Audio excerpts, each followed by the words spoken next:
Shikues të nderuar, mirëmbrëma. Po fillojmë emisionin Fjala dhe Faktet në kuadër të Hisari Online. Sonte kemi një mysafir të njohur për publikun tonë, ka qenë fillimisht gazetar, pastaj ka qenë në institucionet shtetërore të Republikës Kosovës, analist dhe njohës i mirë i çështjes sigurisë. Ka qenë edhe zëvendës ministri i mbrojtjes, ka qenë edhe inspektor i lartë në AKI-s. Fjala është për Burim Ramadanin. Zoti Ramadani, mirë se erdhe. Mirë se gjej, profesor, faleminderit shumë. Pyetja ime e parë ka të bëjë me çështjet aktualitetit ndërkombëtar, pozita e Kosovës në aspektin gjeopolitik për sa i përket sigurisë. A mund të na jepni disa informacione, me qenë se opinioni ju njeh si njohës i mirë i çështjeve të sigurisë?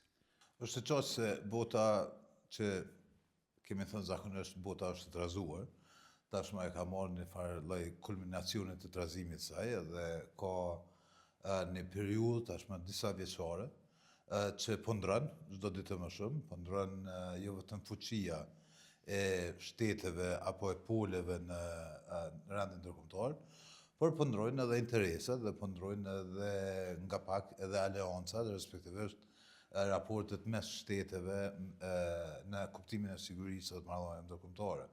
Normalisht që në këtë rrafsh, rajonet e vogla, sikurse që është rajoni ballkanik, është tensionuar dhe ritensionuar edhe për faktin se ne edhe ma tutje kemi një mashtë të Rusisë, që është Serbia, e cila po vazhdon ta paraqet rolin destabilizues për këtë rajonin dhe të jetë ajo ta themi ai shteti i cili ka synime edhe territoriale hegemonike ndaj fshinjve të vet. Fatkeqësisht gjatë këtyre viteve Kosova nuk ka arrit ta ndërtojë një platformë të qartë nacionale, kombëtare, për ta përmirësuar, respektivisht për me promovu dhe garantu sigurinë e vet kombëtare, por se është sjell në një rreth të një logjike më klasike të asaj që njihet si përgatitje ose rritje e kapacitetit për siguri kombëtare. Unë besoj që Kosova gjatë këtyre viteve ka humbur një numër shancash që spori të përshpejtojë rrugën e vet drejt NATO-s për shkak të këtyre ndryshimeve globale. Së dyti ka humbur mundësinë që të modernizojë institucionet e sigurisë. Kosova, sikurse shumë shtete tash që e kanë modernizuar, pra lufta sot nuk është ajo klasike, lufta është me drona, me teknologji informative e të tjera, dhe Kosova e ka humbur hapin në këtë pikë, paçka se është e qartë se Kosova edhe ma tutje mbrohet prej NATO-s, dhe raporti me NATO-n jo vetëm që duhet të fuqizohet, po ai duhet të detajohet, sidomos pas rastit të madh të sulmit të grupit paraushtarak në Banjsk në shtator të vitit 2023, Kosova është dashur në mënyrë definitive që të qartësoj aranxhmane të reja me NATO-n, protokolle të reja me NATO-n, në mënyrë që institucionet e Kosovës të jenë edhe të përgatitura, po edhe të jenë tafta me ndihmu jo vetëm Kosovën, po në rast të caktuar edhe NATO-n. Me përmbyll me një fjali ndoshta, Kosova nuk është në gjendjen më të mirë që ka mundur të jetë, sepse kemi humbur një varg hapash në këtë situatë globale, pra me thonë ma shqip, nuk ka fitu ato që është dashur me fitu prej luftës në Ukrainë në këndej, përkundrazi ka shku duke u izolu në botën e vet ose në rrethin e vet, me një koncept shumë klasik të sigurisë kombëtare, që është koncept shumë i tejkaluar dhe është tejkaluar të paktën në vitet 2000. Ju në librin e juaj të fundit, Lufta hibride, e keni përmend disa aspekte të kësaj lufte. Sa është e pranishme lufta hibride në raport me Kosovën, përkatësisht me armiqtë tanë të Kosovës. A mund të elaboroni pak këto çështje që i keni hulumtuar dhe studiuar? Është vazhdimsi e kësaj përhapjes së mosbesimit popullit të Kosovës, mosbesimit publik, spari për institucionet e Kosovës, spari për proceset demokratike dhe legitimitetin brenda Kosovës. Së dyti, është rritur niveli i frustrimit dhe këto e shohim për çdo ditë. Pra, edhe formulimet e njoftuna se Kosova është katru 20 vjet, e kështu apo ashtu, janë formulime që kanë ndiku në zbehjen ose kanë tentu me ndiku në zbehjen e patriotizmit qytetarëve të Kosovës. Së treti, çka është jashtëzakonisht më e rëndësishme, është që Kosova sot ballafaqohet me një situatë në cilën nuk është në nivelin global nuk shihet si viktima, pra ka filluar një fazë në cilën Kosova dhe Serbia shpesh edhe njëjtësohen, pra barazohen, dhe kjo është një prej dëmeve të mëdha që ka pësu Kosova për luftës hibride, dhe kjo është bërë kryesisht përmes lajmeve të rreshme me mira apo qindra mira lajme të rreshme që ne i shohim për çdo javë, për çdo muaj, me një qasje më të ngurtë të shtetit Kosovës tash në raport me Bashkinë Ndërkombëtare, dhe të njëjtën kohë me mungesë të aktivitetit, pra aktiviteti lobuz diplomatik gjatë këtyre viteve ka mungu, dhe në fakt diplomacia do duhet jetë arma kryesore e Kosovës. Ne jemi shtet i vogël dhe fuqia jonë kryesore është diplomacia. Kur flisni për këtë luftë, cila është rruga më adekuate e Kosovës për ta sfiduar një luftë të tillë dhe narracionet që i krijon kjo në raport me Bashkinë Ndërkombëtare të Kosovës? Për shembull, kemi njerëzit tanë që po gjykohen në gjykatën e Hagës. Atje nuk është çështja më individuale, është çështja e luftës së në përgjithshme dhe me këtë destabilizohet edhe vetë themelet e shtetit Kosovës. Si ka ndiku kjo luftë hibride dhe si të tejkalohet kjo? Kjo duhet po, ose mundësia e përballjes me luftën hibride duhet me po me 3 rrafshe. Rrafshi i parë është institucional. Pra Kosova nuk ka ndërtu ndonjë mekanizëm të ri shtetëror, sikurse e kanë shtetet baltike për shembull, ose Finlanda, Suedia, shtetet skandinave, që kanë ndërtu qendra të ekselencës ose qendra të veçanta që merren vetëm me detektimin edhe përballjen me lajme të rreshme, luftën hibride në përgjithësi. Pra kjo pjesë po na mungon. Së dyti është ky vullneti politik i brendshëm i largimit të përçarjes edhe qëllimit që do duhet jetë bashkimi i popullit. Pra nuk do duhet më edhe matutje të vazhdohet me logjikën e cila përçon popullin më shumë, e cila i ndon njerëz për shkak të lajmeve të rreshme, dezinformimit e të tjerave. Dhe së treti, ajo që e përmendet me shumë drejt, unë besoj që në raport me Bashkinë Ndërkombëtare, opinionin ndërkombëtar kryesisht, dhe në raport me situatën që po zhvillohet edhe matutje në Hag, Kosova e ka pasur domosdoshme që gjatë këtyre viteve të gjej formën për të paditur Serbinë për gjenocid. Ajo ka qenë një prej zotimeve që e kemi dëgju nështë që parafërsisht 6-7 vjetë, por nuk kemi po ndonjë veprim konkret, sepse ajo do të ishte një faktor i rëndësishëm në opinionin ndërkombëtar për ta zbut çfarë do lloj dezinformimi që Serbia po bën përmes gjykatës së Hagës. Përndryshe, jo gjykata e Hagës ose tribunali special, por raporti Dikmartit në vitin 2010, unë e quaj fitoria e parë ruse e luftës hibride ruse kundër perëndimit. Pra atëherë kur edhe perëndimi nuk e ka kuptuar çka është lufta hibride ruse, dhe për këto ka artikuj nëpër botë, Rusia ka arritur që përmes përfaqësuesit vetë në Këshillin e Evropës dhe përmes Serbisë e shteteve tjera aleate të saj, të godas kaq fort Kosovën, por se qëllimi kryesor i kësaj goditje është NATO. Pra është duke goditur NATO-n bashkë me Kosovën, dhe Kosova përgjigjen më serioze që do të mund ta jepte gjatë këtyre viteve, do të ishte nëse e gjante rrugën se si me padit Serbinë për gjenocid. Kjo nuk ka ndodhur, që i bie që Kosova në farë forme është dorëzuar, shteti është dorëzuar përballë kësaj pjese të propagandës serbe. Kalojmë prej një aspekti tjetër për sa i përket çështjes së sigurisë në rrafshin politik, aktualitetit sotëm kosovar. Si e shihni aktualitetin e sotëm kosovar, duke pas parasysh edhe një narracion i krijuar në opinionin publik shqiptar, i cili është i mbushur me përçarje, siç e përmendet edhe ju, me polarizime politike. Fatkeqësisht po duket që ky polarizimi dhe përqarja e popullit ka qenë dhe mbetet një prej strategjive politike për qëllime të politikës së brendshme, e që është gabim, sepse qeveritë vinë e shkojnë, partitë politike, organizime tjera her humbin, her fitojnë, por se duhet ta kenë parasysh gjithmonë rëndësinë e shtetit, sepse shteti duhet të jetë primar, pra shteti duhet të jetë kryesori. Sidoqoftë, unë e shoh një konfuzion në përgjithësi në aktualitetin politik, dhe është mirë, megjithatë që është bërë qeveria e re e Kosovës, dhe është mirë që edhe buxheti është procedu.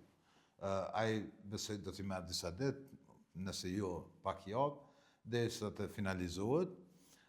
Dhe këtë po e them që është mirë vetëm për faktin që ekziston, por jo në përmbajtjen e tij. Sidoqoftë, është me rëndësi Kosovës me i dhënë një qëndrueshmëri dhe një stabilitet, dhe ky stabilitet nuk arrihet duke i përsërit proceset, qofshin përsërit zgjedhjet, qofshin përsërit të njëjtin narrativ, të njëjtin fjalor mes njerëzve edhe partive, por të njëjtën kohë e vërtetë është që të qytetarit, sikurse të institucionet e shtetit, unë e shoh një lloj konfuzioni, pra nuk ka qartësi çka po duam mrimas 4-5 vjetë, nuk kam pa qartësi për shembull prej fituesit zgjedhjeve, qeverisë të re, institucioneve të reja, një qartësi se ku do të jetë Kosova mas 4 viteve. Dhe kjo qartësi jo vetëm që e mban mungesa kësaj qartësie, jo vetëm që e mban këtë konfuzion, por durën zemër, nuk i jep shpresë njerëzve që të angazhohen në jetën publike, të angazhohen në biznes, të angazhohen në shoqëri civile e tjera, sepse një pjesë e madhe e trive sot në Kosovë presin mundësinë e parë që të ikin nga Kosova, dhe kjo është një trend në rritje. Dhe të njëjtën kohë shohim që njerëzit kanë më pak fuqi blerëse, respektivisht kanë para më pak se sa që do duhet kishin një jetë standarde ose solide. Pra, me një fjalë unë e shoh që ekziston një konfuzion shumë i madh, për cilin ndoshta vetëm një individ ose dy në Kosovë mund ta qartësojnë, por jo të tjerët. Kur flasmi për këtë konfuzion, a ishte pasojë ky konfuzion i një bllokade totale institucionale gati për një vit. Në këtë fushë, ju si analist dhe si njësi rrjedhave politike në Kosovë dhe më gjerë, kush mund të jetë fajtori kryesor? A mund të jetë pjesë e fajit edhe opozita? Ky konfuzioni është rrit ose është thellu gjatë këtë vitit 2025. Edhe është e qartë se në situata zgjedhore, pra kur ka zgjedhje, qytetarët votojnë për një qartësi. Dhe kjo qartësi fillimisht është dukur në skenë, pra moment është shumë legjitime që partitë opozitore të mblidhen bashkë dhe thonë që ne duam ta krijojmë qeverinë, ne duam të krijojmë institucionet, e presim radhën e parë dhe pastaj ne krijojmë. Por është keqësisht e paqartë kur kjo mundësi vije dhe opozita nuk e bën. Prandaj unë shpesh e përsëris veten ndoshta, duke thënë që opozita ka humbur pas nënshkurtit vitit kaluar, sepse në nënshkurt realisht i ka fituar zgjedhjet. Por se pas nënshkurtit ka pas konfuzion, paqartësi, edhe nuk ka ekzistuar një projekt i përbashkët. Dhe normalisht që pastaj bëhet pjesë e fajit. Kur nuk e krijon vetë një projekt dhe nuk e pranon projektin e tjetrit, atëherë je pjesë e asaj bllokade ose je pjesë e fajit të bllokadës. Normalisht që bllokadën në mënyrë pa diskutueshme e ka inicu edhe mbajt partia që i ka fitu ose që ka dole para në zgjedhje, edhe rrjedhimisht mendoj që qytetarët e Kosovës, pastaj me 28 dhjetor, e kanë ndëshku opozitën kryesisht për shkak të kësaj mungesës së një projekti të përbashkët. Pra nuk mund të jesh as me atë as me mua, sepse qytetarët duan ose duhen me pas një rrugë përpara shumë më qartë, shumë më qetë edhe shumë ma stabil. Unë mendoj që qytetarët në 28 dhjetor kanë votu për stabilitet dhe këtë stabilitet e kanë pa në një kamp politik, por jo të kampi opozitor. E bëra këtë pyetje për një fakt se ka provoku një ironie juaja. E thonë në ditë më parë në media, ku thoni vetëvendosja nuk e votojmë listën serbe, opozita, ani edhe ne. Çka ke dashur me thonë me këtë?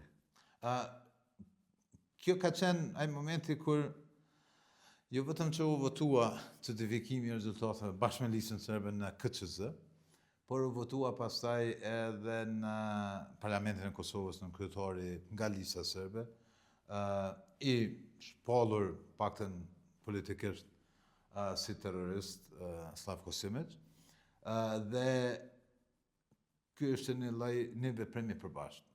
Dhe pse kam thënë këto është pikërisht për me vendosë në panë sipërfaqe që narrativa, pra tregimi politik, qëndrimet politike janë duke u vendosur nga një parti edhe për të tjerët, edhe për opozitën. Pra, dhe unë gjithmonë qëndroj në atë që njerëzit që angazhohen në politikë, partitë politike e të tjerët, ose në jetën publike, duhet me i pas qëndrimet e qarta. Pra, opozita nuk duhet me votu për në kryetarin e listës serbe pse po thot vetëvendosja. Nëse beson që duhet me votu pavarësisht ka thot vetëvendosja dhe anasjelltash. Edhe vetëvendosja duhet me pas qëndrimet e veta dhe jo me thonë po votoj sepse po i votojmë bashkë. Sepse nëse nuk ishim bashkë, Slavko është terrorist, po kur ne u banëm bashkë, ai është i mirëseardhën për nënkryetarit të kuvendit. Pra është një logjikë shumë e gabueshme, e cila pastaj po e mban peng njerëzit, sepse askush, në aspektin personal, nuk po ka dëshirë që të futet në debate më të thella, sepse po linçohet, po fyhet, po ofendohet në vazhdimsi, edhe të njëjtën kohë narrativi ose tregimi i vetëvendosjes po del fitues, dhe si e tillë po e afron çat stabilitetin që fola më herët. Dhe normalisht njerëz pastaj e kanë shumë më të lehtë ose shumë më të mundshme me votu ose me mbështet një parti që i ofron stabilitet, pa e thënë atë që po e ofron, sesa partitë cilat pastaj nuk po mund të merren vesh, qoftë për pozita, qoftë për një projekt përbashkët. Jemi në një situatë mjaft konfuze për sa i përket faktit do shkon Kosova në zgjedhje sërish, apo do të arrijnë partitë politike që të krijojnë institucionet mirëfillta duke përfshirë edhe institucionin e presidentit. Si e shikoni ju këtë problem? A keni ndonjë opinion të juajin ose ndonjë informacion se çfarë do të rrjedhë, sepse afati veç po kalon?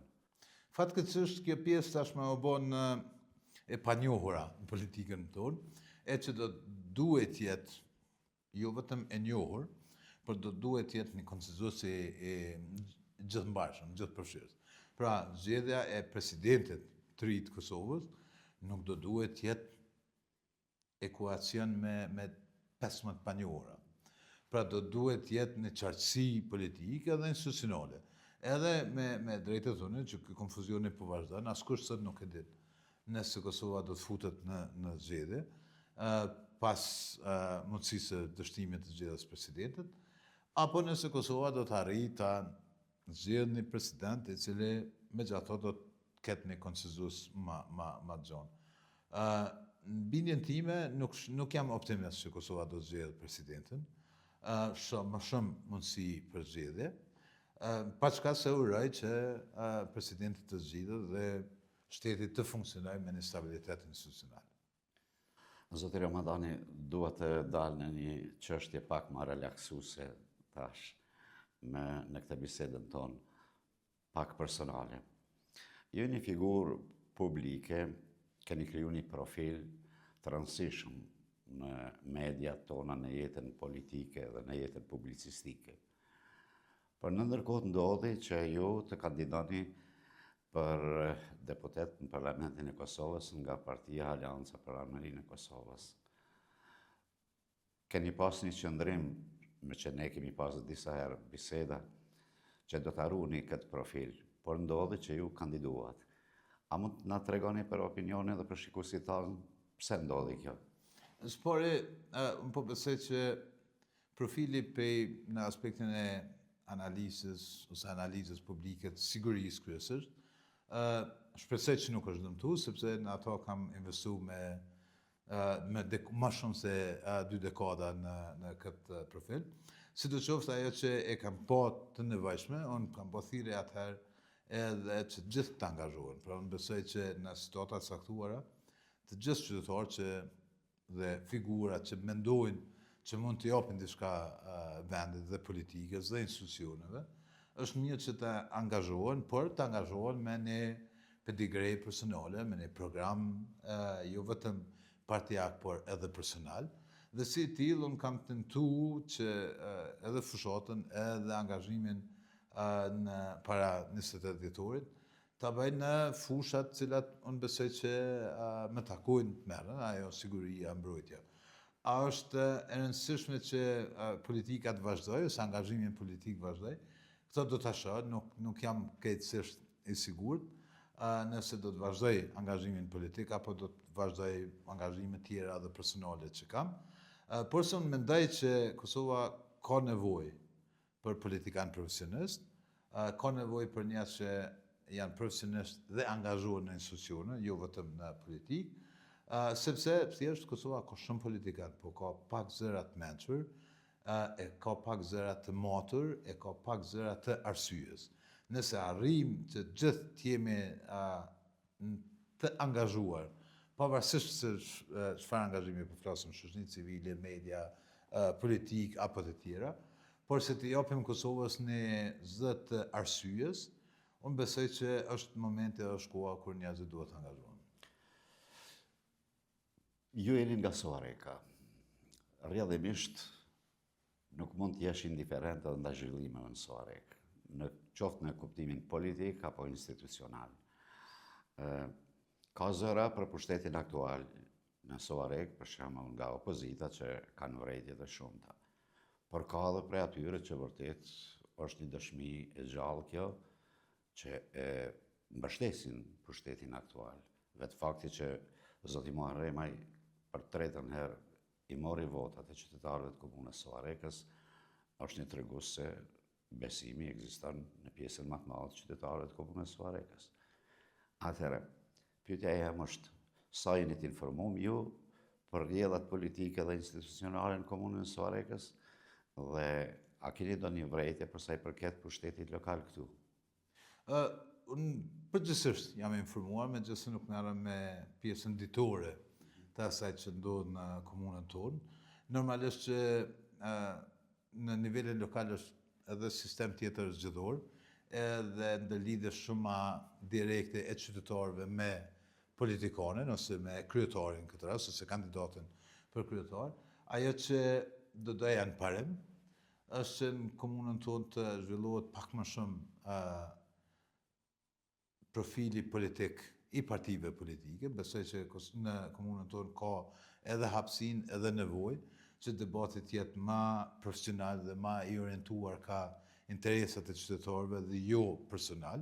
E shoh një mungesë të aktivitetit të partive politike, sikur se e kam po edhe në zgjedhjet parlamentare dorë zemër, dhe e kem po që edhe në rastet kur vetëvendosja për shembull ka fituar dhe ju uroj për fituaren Soarek në kuptimin e zgjedhjeve parlamentare, por nëse i merr dikon 17.000 vota dhe kandidatët tu nga Soareka nuk e arrin as 4.000 votën, kjo tregon për një zymësi të aktivitetit politik brenda komunës tonë, dhe unë jam që në komunën tonë të rritet aktiviteti politik i gjitha partive, dhe normalisht që tash zgjedhjet lokale kanë përfunduar pak para fundit vitit kaluar dhe jemi të folë për një situatë të qëndrueshme të udhëheqjes komunale, pra nuk ka ndaj krizë, nuk shoh ndaj krizë institucionale që mund të jetë në Soarek,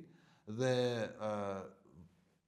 besimi i qytetarëve e ka treguar, ose vendimi i qytetarëve e ka treguar besimin për zotin Muharremaj.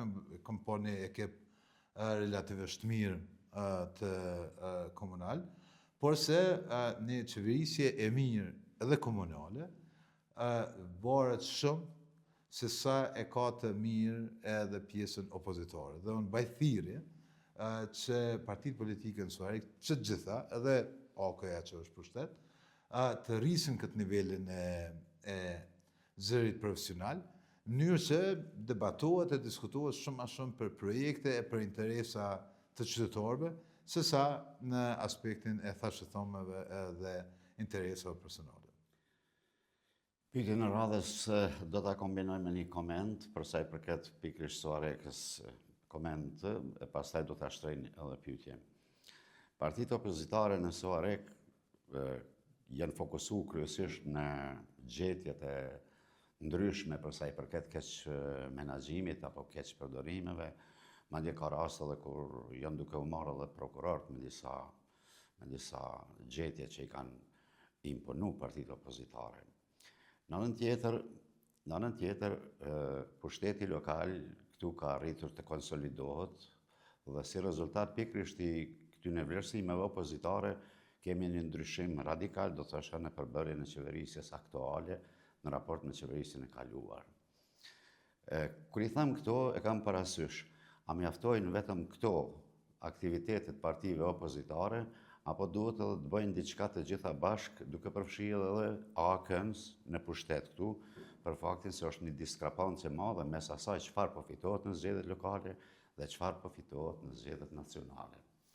Pikërisht kjo është një prej aspekteve që unë e besoj ndërlidhet edhe me mendimin që tentova ta them, që partitë politike në Suarek e kanë domosdoshmëri në një rritjen e aktivitetit, pra përfshirjes së njerëzve, në nivelet ndryshme dhe në profesionet të ndryshme, sepse e sidomos politika lokale nuk është politikë që duhet bëhet vetëm një herë në 4 vjet, po është politikë e cila e prek secilin qytetar, secilin shtëpi në mënyrë të vazhdueshme, që ka pak dallim me politikën nacionale, dhe në mundësinë që partitë politike në Suarek të riaktivizohen gjatë 4 viteve dhe jo vetëm sa herë ka zgjedhje, do të mund të ndikonte ndoshta edhe në zgjedhjet nacionale, zgjedhjet parlamentare, për ta ndryshuar këtë diskrepancën kaq të madhe që është mes zgjedhjeve lokale dhe zgjedhjeve parlamentare. Pra është e qartë se zgjedhjet lokale janë shumë më të fokusuara, janë shumë më të përqendruara. Tek e fundit në gjithë banorët e komunës tonë, rezident dhe të diasporës, në fundit bie votimi për 2 emra, këtë ose atë. Ndërkaq me zgjedhje parlamentare, të gjithë kanë të paktën 1080 njerëz që mund të zgjedhin. Dhe si e tillë zgjedhjet lokale absolutisht që dallojnë. Unë shoh edhe kam parë në vazhdimsi që zoti Muharrem ajo është pikërisht në këtë strategji politike, pra në komunikimin e drejt për drejt me secilin kudo, kur do, pavarësisht kohës, pavarësisht vendit, pavarësisht hallit, dhe kjo e ka individualizu kuptimin e përfaqësimit politik, por se unë besoj po ashtu që gjitha partitë kanë domosdoshmëri me i angazhu shumë a shumë njerëz në mënyrë që politika të jetë ta themi ma luftuese në përmbajtje, sepse pastaj po bëhet vetëm individuale dhe si individuale normalisht që nuk ndrohet pushteti kështu. Për fund, zoti Ramadani, e kam lënë një pyetje, siç thuhet, qershia mbi tort. Në studimin tuaj të fundit, në librin e botuar, ju keni bërë edhe parashikime. Çfarë do të ndodhë me Kosovën deri në vitin 2035 dhe me rajonin në përgjithësi? A mund na i bëni pak të ditura ato gjetjet tua dhe parashikimet tua për opinionin tonë? Ishte pak ambicioze, po kryesisht në analizë të trendit. Dhe po filloj kryesisht te rajoni jonë për mas më shku më gjatë.